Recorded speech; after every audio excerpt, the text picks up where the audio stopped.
अस्सलामुअलैकुम, आप देख रहे हैं GTV न्यूज। मैं हूं साजिद हसन और मैं हूं जवेरिया अली। बुलेटिन का आगाज करते हुए आपको अपडेट करेंगे कि स्टेट बैंक तरमीमी बिल पर सेनेट में हुकूमत को फायदा पहुंचाने के इल्जाम पर यूसुफ रजा गिलानी ने सेनेट में ऑपोजिशन लीडर के ओहदे से इस्तीफा देने का ऐलान कर दिया। यूसुफ रजा गिलानी का कहना था कि हुकूमती मेंबरान के तंज पर उन्हें अपनों की खामोशी पर हैरत है। मुझे ऑपोजिशन लीडर अब नहीं रहना।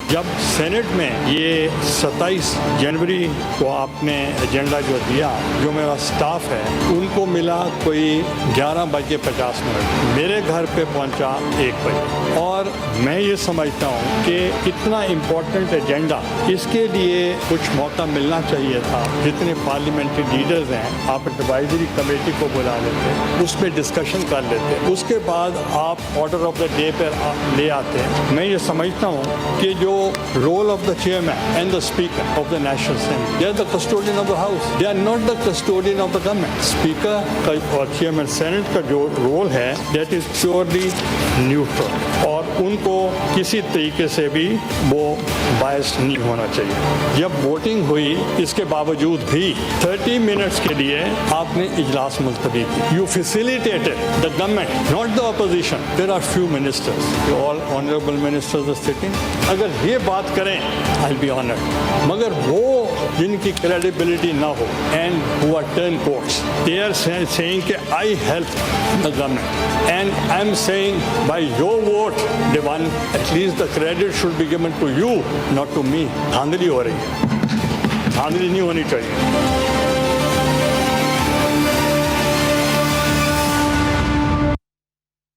सेनेट में कायदे ऐवान शहजाद वसीम कहते हैं कि अपोजिशन लीडर ऐवान में तशरीफ लाएं या नहीं, मगर उनके बहुत ज्यादा शुक्रगुजार हैं।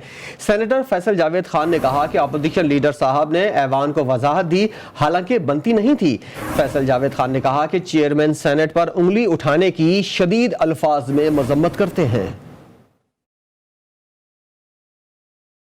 लीडर ऑफ अपोजिशन तशरीफ लाएं ना लाएं ये उनकी स्वाबदीद है, मगर उस दिन यकीन मानिए कि हम बहुत इनके शुक्रगुजार हुए। मगर सर ये बात कि अगर आपकी मेजॉरिटी हो तो सब ठीक है, और अगर आपकी मेजॉरिटी ना हो तो ठीक हो, तो आप कहते हैं कि आइन भी, जमहूरियत भी और बुलडोजिंग और जो भी इल्काबात हैं आप वो देते हैं। मेरी गुजारिश ये है कि उसी दिन इस हाउस में जहाँ पर डेस्क पीट कर कहा जा रहा था कि लाएं इसको, और फिर जब आइटम को लिया गया और इनको अंदाजा हुआ कि इन्होंने वक्त से पहले गलत अंदाजा लगा लिया, तो फिर यहीं से खड़े होकर कुछ ऑनरेबल लोगों ने कहा जी कि नहीं आप हाउस को एडजर्न करें, आप हाउस को एडजर्न। मैं ऑपोजिशन लीडर की जो हमने बातें सुनी है, मेरा ख्याल है इन्हें किसी किस्म की कोई एक्सप्लेनेशन देने की जरूरत कतई भी नहीं, क्योंकि इन्होंने इतना अच्छा काम किया, उसके बाद एक्सप्लेनेशन नहीं बनती। और दूसरी चीज, चेयरमैन साहब आप पे उंगली उठाना, इस हाउस की एक तमाम मेंबरान इसकी मुजम्मत, वज़ीर आज़म इमरान खान की जब कामयाबी होती है तब वहां फूट पड़ती है। लेटेस्ट जो फूट पड़ी है भाई अपने आपस में डिस्कस करें ना, यहाँ पे हमारे सामने क्यों डिस्कस कर रहे हैं। वफाकी वजीर फवाद चौधरी कहते हैं कि यूसुफ रजा गिलानी शरीफ आदमी हैं, इस्तीफा तो बिलावल या जरदारी का बनता है। अपने एक ट्विटर पैगाम में वफाकी वजीर इत्तलात ने कहा कि मुस्लिम लीग नून और पीपल्स पार्टी की लीडरशिप परेशान है, दोनों जमातों में तब्दीली का सफर खुशाइंद है। दूसरी जानिब बिलावल भुट्टो ने ऐवान बाला में कायद हिज़्ब इख्तिलाफ के ओहदे से यूसुफ रजा गिलानी का इस्तीफा कबूल करने से इनकार कर दिया। उन्होंने कहा कि सैयद यूसुफ रजा गिलानी जमहूरियत पसंदों के लिए एक रोशन मिसाल है। मजीद क्या तफसीलात सामने आई हैं, जानेंगे ब्यूरो चीफ लाहौर अब्बास नकवी से। अब्बास, इस हवाले से बताइएगा क्या डिटेल सामने आई हैं। जी बिल्कुल, chairman Peoples Party Bilawal Bhutto Zardari ने ऐवान बाला में कायदे हिज़्ब इख्तिलाफ के ओहदे से यूसुफ रजा गिलानी का इस्तीफा कबूल करने से इनकार कर दिया है। और बिलावल भुट्टो जराए का ये कहना है कि उन्होंने कहा है कि यूसुफ रजा गिलानी की जमहूरियत की खिदमत जमहूरियत पसंदों के लिए एक रोशन मिसाल है। उसके साथ साथ उन्होंने ऐवान बाला में यूसुफ रजा गिलानी के बयान को भी सराहा है। बिलावल भुट्टो का ये भी कहना है कि पाकिस्तान पीपल्स पार्टी वो वाही जमात है कि जिसके नुमाइंदान खुद को इंतखाब के लिए पेश करते हैं। इसके साथ साथ उन्होंने ये भी वाज़ेह किया है कि यूसुफ रजा गिलानी ने हमेशा जमहूरियत के लिए जद्दोजहद की और अवाम की खिदमत के लिए जुर्म और कैदों की सोबतें जो है उन्होंने बर्दाश्त की हैं। जबकि बिलावल भुट्टो ने ये भी वाज़ेह किया कि चेयरमैन संसद की जानिब से स्टेट बैंक तरमीमी बिल के हवाले से मुतसिबाना किरदार जो है वो अफसोस का इजहार किया इस मौके पर, और उन्होंने वादे किया कि चेयरमैन ने हुकूमत से मिली भगत करके स्टेट बैंक तरमीमी बिल को जो है मंजूर करवाया है। जी बहुत शुक्रिया आपका अब्बास नकवी। जमीयत-ए-उलमा-ए-इस्लाम के सेनेटर मुश्ताक अहमद कहते हैं कि ऐवान बाला में जो कानून साजी हुई गैर कानूनी हुई। उन्होंने ऐवान बाला के इजलास के दौरान चेयरमैन सेनेट को मुखातिब करते हुए कहा कि आपने मेरी तरामीम पेश नहीं होने दी। बिल पास करके गवर्नर स्टेट बैंक को वाइसरॉय और state bank east India company बना दिया गया है। आपने मेरे अमेंडमेंट्स पेश नहीं होने दी।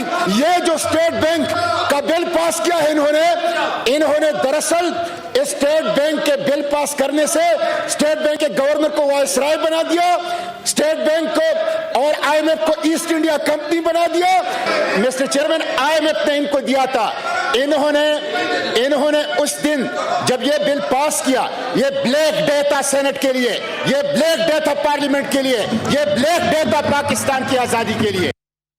दूसरी जानिब वफाकी वज़ीर दाखिला शेख रशीद अहमद अपोजिशन के जख्मों पर नमक छिड़कने में पेश।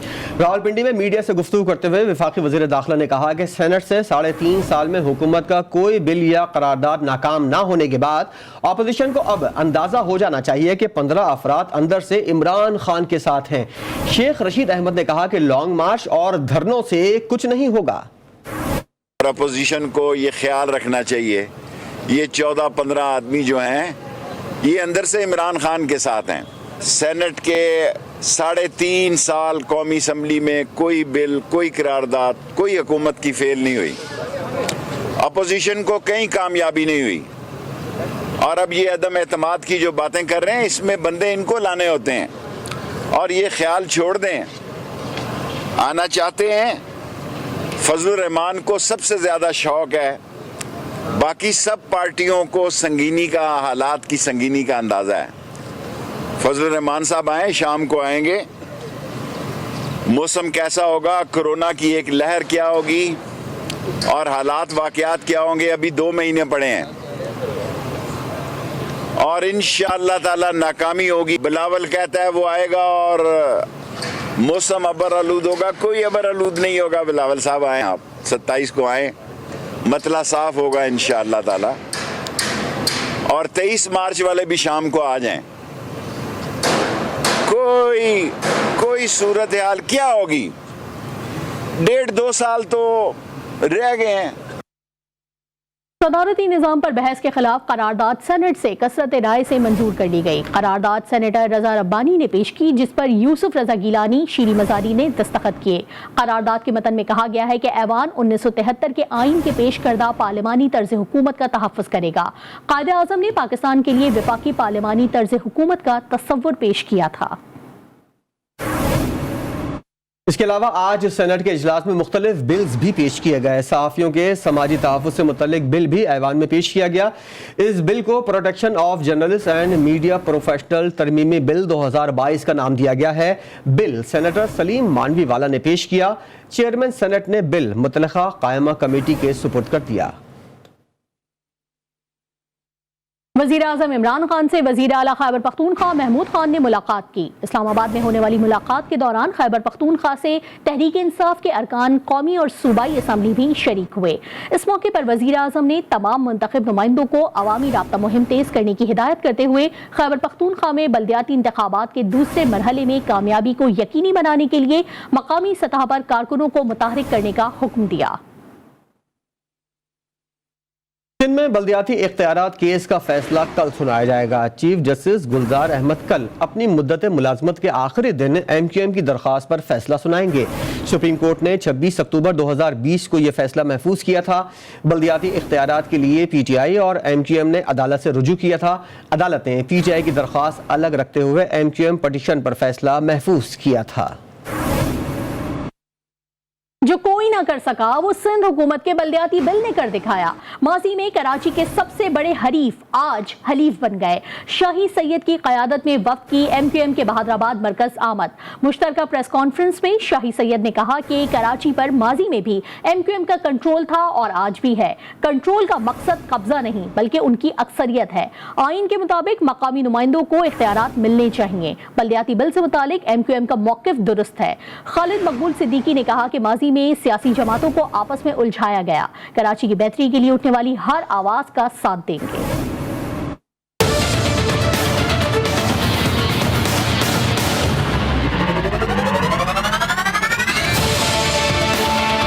लोकल गवर्नमेंट जो ऑर्डिनेंस है, जिस तरीके से आप लोकल गवर्नमेंट को खत्म करके सिर्फ नाम के हद तक चेयरमैन के नाम पे रखते हो, तो हम उसको मजम्मत करते हैं, हम उसको कंडम करते हैं। हम चाहते हैं कि आईन के मुताबिक जो आईन में लिखा है कि मकामी हुकूमतों को इख्तियारात होना चाहिए, वो इख्तियारात दे। हम एग्री करते हैं कि कराची का अमन बाई डिफॉल्ट से ज़्यादा बाई डिज़ाइन है। कौमियतों को लड़ाने के लिए मनसूबाबंदियाँ की गई हैं। सियासी जमातों में तशद्दुद को फ़रोग देने के लिए भी खुफिया हाथ किसी न किसी शक्ल में मौजूद रहे हैं और इंशाअल्लाह ताला हमारे दरमियान बहुत सारी सियासी इशूज़ पे नक्ता नज़र का फ़र्क हो सकता है, लेकिन इख्तिलाफ किसी भी तरह से दुश्मनी में नहीं होते सियासत में।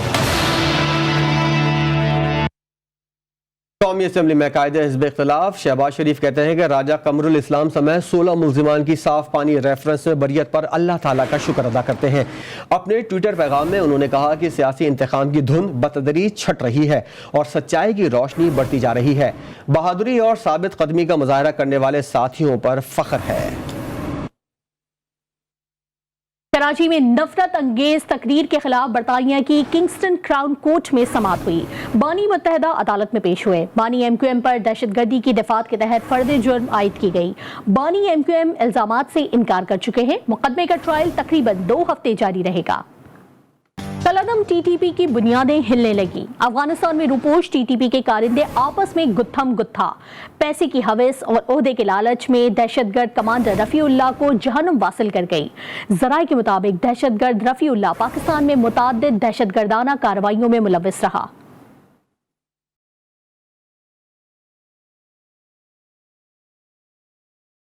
पैसे की हवस और ओहदे का लालच कलअदम TTP के लिए जहर कातिल बने। अफगानिस्तान में रूपोश कलअदम तंजीम के मुख्तलिफ ग्रुप्स आमने सामने आ गए। जराए के मुताबिक पाकिस्तानी सिक्योरिटी फोर्सेस को मतलूब दहशतगर्द कमांडर रफीउल्लाह हलाक हो गया। दहशतगर्द रफीउल्लाह पाकिस्तान में होने वाली कई दहशतगर्दाना कार्रवाइयों में सहूलत कारी कर चुका था। कोयटा के सिविल अस्पताल में होने वाले खुदकुश धमाके के हमला आवरों को रफीउल्लाह ने ही ट्रेनिंग दी थी। सरीना होटल इस्लामाबाद के खुदकुश बम्बारों को भी धमाके के मुकाम तक रफीउल्लाह ने ही पहुँचाया था। रफीउल्लाह पुलिस, लेवीज, FC और दीगर कानून नाफिज करने वाले इदारों पर हमलों में भी मुलव्विस रहा।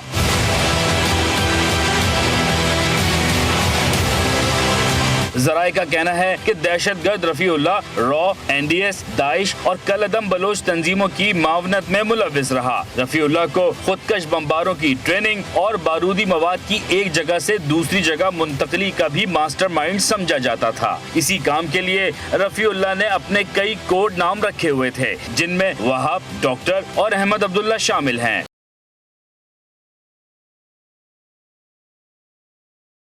जराए का कहना है कि हलाक दहशतगर्द रफीउल्लाह ने मेजर नईम, इंस्पेक्टर कबीर, सरदार बाज मोहम्मद और हाजी गुलाब को शहीद किया था। रफीउल्लाह कचलाक बैंक डकैती और डॉक्टर समेत कई अगवा की वारदातों में पाकिस्तान की सिक्योरिटी फोर्सेस को मतलूब था। शुमाली वज़ीरिस्तान के इलाके डोसाली में खुफिया इत्तलात पर ऑपरेशन में दहशतगर्द मुबीन उर्फ मजरू हलाक हो गया। ISPR के मुताबिक हलाक दहशतगर्द के कब्जे से हथियार और गोला बारूद भी बरामद हुआ है। दहशतगर्द सिक्योरिटी फोर्सेज के खिलाफ मुतादिद कार्रवाइयों में मुलव्विस था। सेंट्रल जेल कराची से कलअदम तंजीम के नेटवर्क चलाए जाने का इंकशाफ सामने आया है। मुमकिन दहशतगर्दी की कार्रवाइयों के लिए खुफिया कोड मुलाकातों के दौरान दिए जाते हैं। जेल में कैद मुलजिम खलील ने इंकशाफ करते हुए बताया कि मजहबी शिद्दत पसंद ग्रुप से ताल्लुक रखने वाले जेल में कैद कमांडर से जुमे को मुलाकातें करने आते हैं, जो बज़ाहिर कैदियों के खानदान के लोग बताए जाते हैं, पर वो उनके खबरी होते हैं। जेल में असल में मैंने बड़े मुशाहिदा किया करीब से, तो जेल की एक नई अलग ज़िंदगी है जेल में। बिलखुसूस तालिबान के लीडरान, तालिबान के जो कमांडर जो होते हैं, इनके जिम्मेदारान, इनके अलग एक मामला था। क्योंकि मैं जाता था इनकी बैरिक्स में मुशक्क़त के लिए, तो इनको मैंने करीब से मुशाहिदा किया। तो जुम्मे के दिन इनकी मुलाकात होती है, सिर्फ जुम्मे के दिन, बाकी किसी दिन मुलाकात इनकी नहीं होती। जुम्मे के दिन के अजीज़ और रक़ीब मिलने आते हैं। तो उस नामालूम अफराद की फायरिंग का निशाना बनने वाले पादरी विलियम सिराज की आखिरी रसूमात पेशावर में अदा कर दी गई। मसीह बिरादरी समेत दीगर मकातिब फिक्र से ताल्लुक रखने वाले अफराद ने वाक़े की भरपूर मजम्मत की है। पेशावर से रिपोर्ट करेंगे नवाब शेर।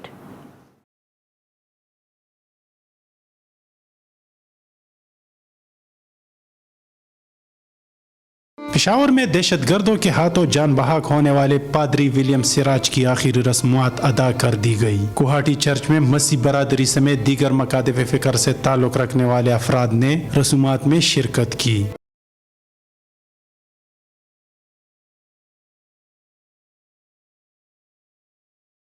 दहशतगर्दी के वाक़े पर प्रेस कॉन्फ्रेंस करते हुए मामूनी खुसूसी वजीर आजम ताहिर अशरफी का कहना था कि सिराज विलियम बड़ा टारगेट नहीं था, सिर्फ खौफ फैलाने की कोशिश की गई।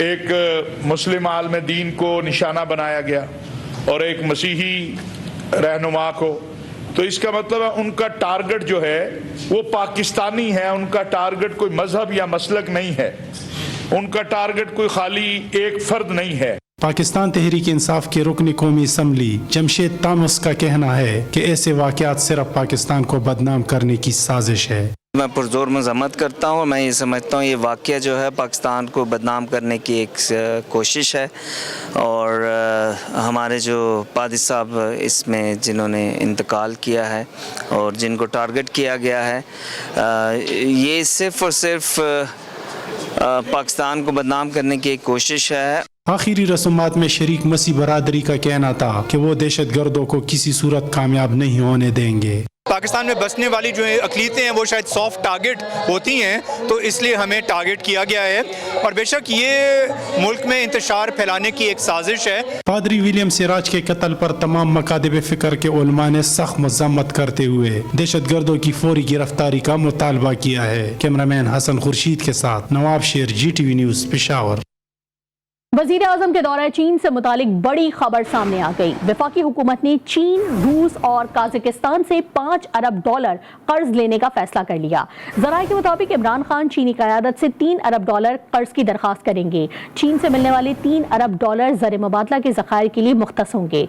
ज़राए ने रूस और काज़ाकिस्तान से भी $1 अरब कर्जा मिलने का इम्कान जाहिर किया है। ताहम $2 अरब की ये रकम ML1 मंसूबे पर खर्च की जाएगी।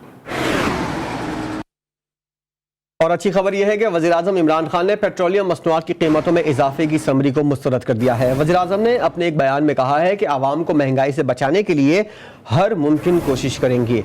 पूरी दुनिया में महंगाई की वजह से तेल की कीमतें बढ़ रही हैं। हुकूमत इस बढ़ती हुई कीमत का बोझ अपने ऊपर लेगी। हुकूमत आवाम को इजाफी बोझ से बचाने की कोशिश करेगी। हरपाकर में मेहनत कशों की दिन रात की मेहनत रंग ले आई। 145 मीटर खुदाई के बाद कोयले के ज़खायर निकल आए। ब्लॉक 1 साइट पर पाकिस्तानी इंतजामिया और चीनी माहिरीन की जानिब से कामयाबी पर जश्न मनाया गया।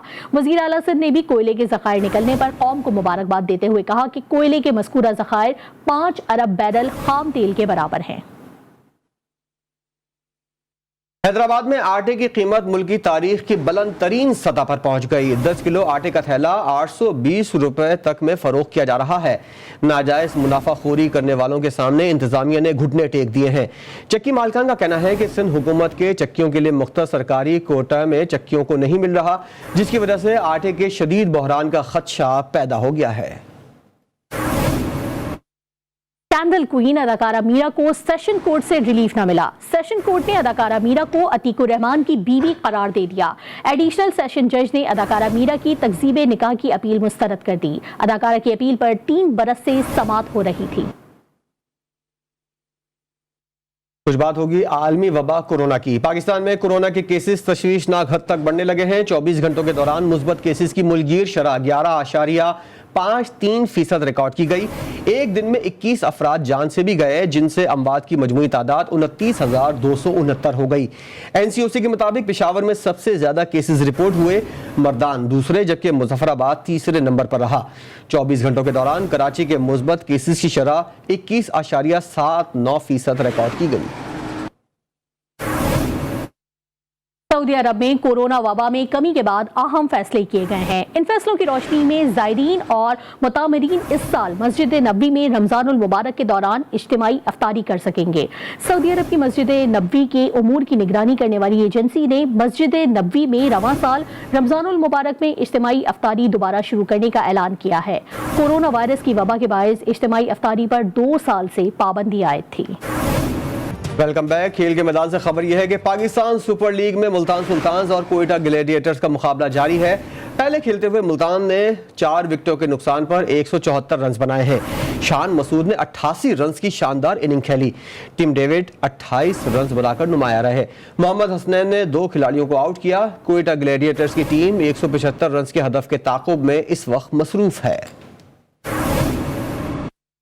अफगान वज़ारत दाखिला ने अक़वाम मुत्तहिदा की रिपोर्ट बराए अफगानिस्तान के मतन को मुस्तरद कर दिया, जिसमें कहा गया था कि तालिबान ने इक़्तिदार में आने के बाद साबिक़ अफगान हुकूमत के 100 से ज़ायद ऑफिशल्स को कत्ल किया। अफगान वज़ारत दाखिला का कहना है कि आम माफ़ी के ऐलान के बाद से तालिबान के हाथों कोई हलाक नहीं हुआ। आम माफ़ी के बाद किसी को भी किसी को नुकसान पहुँचाने की इजाज़त नहीं है। इस्लामी तहरीक मज़ाहिमत हमास ने इसराइली सदर के दौरे अरब अमारात की शदीद मजम्मत की है। जारी करदा बयान के मुताबिक इसराइली सदर का अरब अमारात में पुरतपाक इस्तकबाल फ़लस्तीनियों पर मज़ालिम की हिमायत के मुतरादिफ है। अफसोस का मकाम है कि मुसलमान ममालिक फ़लस्तीनियों की नस्लकुशी करने वालों को अपनी सरजमीन पर वालिहाना इस्तकबाल कर रहे हैं। साबिक मिस अमेरिका ने ऊंची इमारत से छलांग लगाकर खुदकुशी कर ली। वाकया अमेरिकी शहर न्यूयॉर्क में पेश आया। 30 साला चेल्सी क्राइस्ट की खुदकुशी करने की वजह फौरी तौर पर मालूम न हो सकी। चेल्सी 2019 में मिस अमेरिका मुंतखब हुई थी। बॉलीवुड किंग सलमान खान ने सऊदियों के दिलों में घर कर लिया है, इसीलिए तो उन्हें सऊदी अरब में पर्सनैलिटी ऑफ द ईयर के अवार्ड से नवाजा गया है। सलमान खान ने इंस्टाग्राम पर रियाज में मुनक़िदा तकरीब की एक तस्वीर शेयर की है, जिसमें उन्हें अवार्ड दिया जा रहा है। एक ब्रेक के बाद हाजिर होंगे हेडलाइंस के साथ। देखते रहिए GTV न्यूज़।